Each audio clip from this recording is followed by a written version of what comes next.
never see the light again and see their sun grow. Some people have it good, some people live it like poor. But don't get mad at me, cause this is all that I know. Had to get that fast. Young rich nigga, I ain't never had no problems. Had to take that sad. Could the money come first, nigga, fuck your feelings. Go hard off top. It was work for the lights came up and all. What's good, everybody? So today we're going to talk about the true American hero, Cathay Williams. For those who do not know who she was, I will definitely stay tuned as to what I'm about to say about this woman, because I got all the facts right here. Y'all know how I do things. I don't ever talk from just straight opinion unless I let you be known from the beginning that it's going to be subjective. But it is not. These are all facts. So let's start it off. Cathay Williams was born to an enslaved mother and a free father in Independence, Missouri in 1844. During her adolescence, she worked as a house slave on the Johnson plantation on the outskirts of Jefferson City, Missouri. In 1861, Union forces occupied Jefferson City during the early stages of the Civil War. At this time, captured slaves were officially designated as contraband and were forced to serve in military support roles such as cooks or nurses. Before her voluntary enlistment, at just 17 years old, Williams served as an army cook and washerwoman. In this role, she accompanied the infantry all over the country. Williams served under the service of General Philip Sheridan and witnessed the Red River Campaign and the Battle of Pea Ridge. Despite the prohibition against women serving in the military, Williams enlisted in the U.S. Regular Army under the false name of William Cathay. On November 15, 1866, she enlisted for a 3-year engagement, passing herself off as a man. Williams was assigned to the 38th U.S. Infantry Regiment after she passed the cursory medical examination. Though this exam should have outed her as a woman, the Army did not require full medical exams at this time. Shortly after her enlistment, she contracted smallpox and was hospitalized. Williams rejoined her unit in New Mexico. There, possibly due to the effects of smallpox, the heat, or the years of marching, her body began to show signs of strain. Due to her frequent hospitalization, the post surgeon finally discovered she was a woman and informed the post commander she was honorably discharged by her commanding officer, Captain Charles E. Clark, on October 14, 1868. Though her disability discharge meant the end of her tenure with the Army, her adventure continued. She signed up with an emerging all-black regiment that would eventually become part of the legendary Buffalo Soldiers.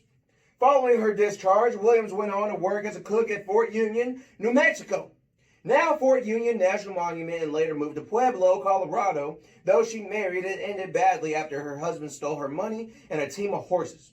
Williams had him arrested and then moved to Trinidad, Colorado, where she worked as a seamstress. It was during this time that her story first became public.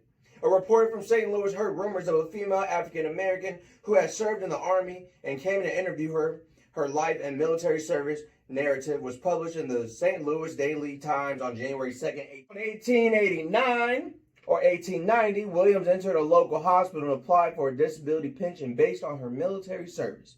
Though there was a precedent for granting pension of female soldiers, Deborah Sampson, Anna Maria, and Molly Williams disguised themselves as men in the Revolutionary War. Williams' request was denied, though. I wonder why. In September 1893, a doctor examined Williams. She suffered from neuralgia and diabetes and had all her toes amputated and walked with a crutch. The doctor decided that she did not qualify for disability payments. The exact date of her death is unknown, but it is believed she died shortly after she was denied. So, this is the reason why she's an American hero. Though over 400 women served in the Civil War posing as male soldiers, Williams was the first African-American woman to enlist and the only documented woman to serve in the United States Army while disguised as a man. During the Indian Wars, Williams is also the only known female Buffalo Soldier. Williams' determination to serve her country demonstrates the extraordinary feats women have accomplished, simply trying to live their lives. So, with that being said, where have we heard this story before, people? Could it be that this was the real life Mulan? Huh? Could that be? Or am I tripping? Did she or did she not join the Union Army as a woman and pose as a man in order to fight and serve her country? Wow. And we just thought this was a Disney Channel movie.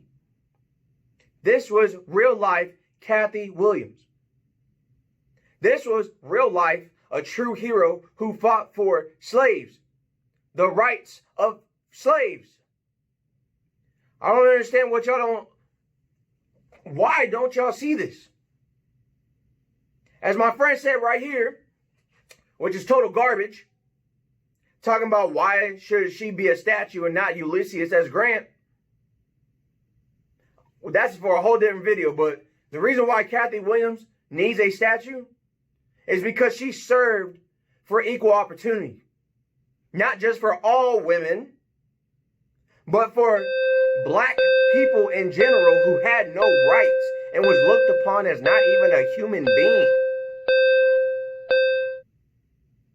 She had to disguise herself as a man in a time period where women couldn't do nothing, let alone black women.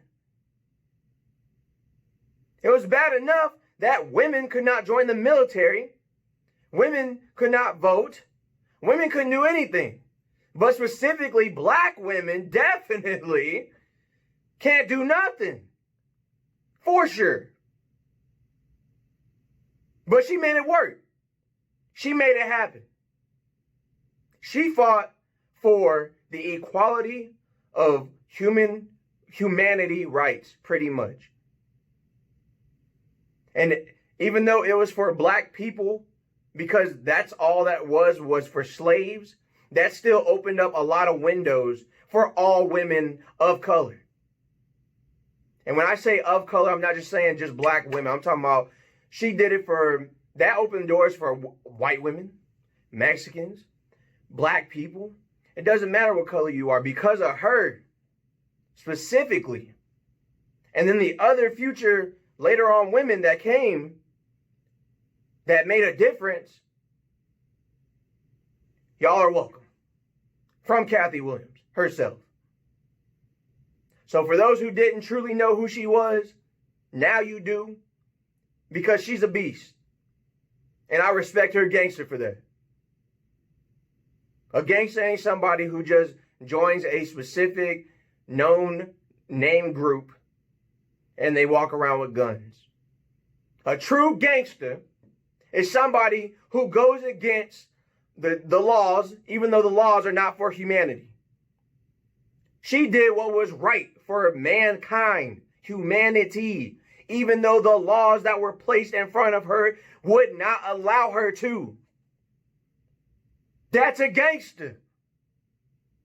And I respect her for it. And just like y'all should, if we're going to have statues up in this country, we need these type of statues. Not people who killed an entire race as a statue. We don't need people who are generals and owned slaves.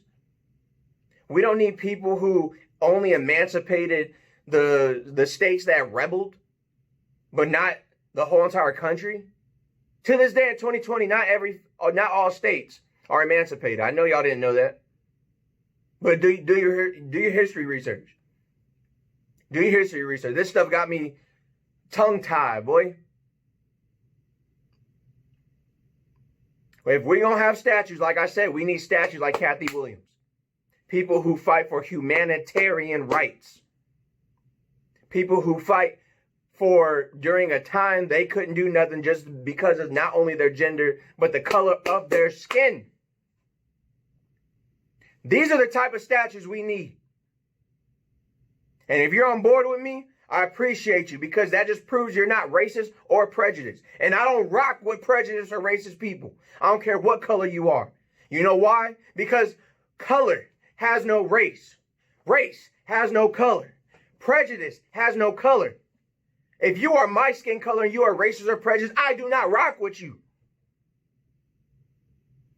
I don't mess with nobody who's prejudiced or racist. I don't care if you family. Cut off. You won't hear from me. If you're not living life and doing equal work for all of humanity, or at least believe in equality for all of humanity, you can't rock with me. Straight up. That's facts. I'm not rocking with you. Do not claim to be my friend. Do not claim to be a family.